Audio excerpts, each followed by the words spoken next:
Hello friends, welcome back to my channel Sanchari's kitchen and blogs. আজকের recipe হলো পাট পাতার বড়া। এই হলো পাট পাতা।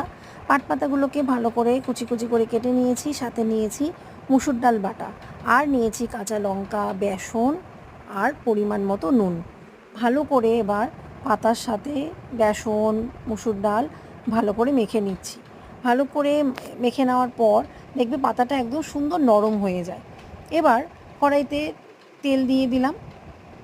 তেলটা গরম হলেই তার মধ্যে হাতের মাধ্যমে একটু চ্যাপটা চ্যাপটা করে গোল গোল আকার করে তোমরা ছাঁকা তেলে ভেজে নেবে। এই যে একদম এইভাবে ডাইরেক্ট তেলের মধ্যে দিয়ে দেবে। এপিট ওপিট করে ভাজলে রেডি হয়ে গেল পাট পাতার বড়া। ও দেখো কত সুন্দর লাগছে দেখতে। তো কেমন লাগলো তোমাদের আজকের রেসিপি অবশ্যই আমাকে কমেন্টের মাধ্যমে জানো, আর ভালো লাগলে লাইক, কমেন্ট, সাবস্ক্রাইব।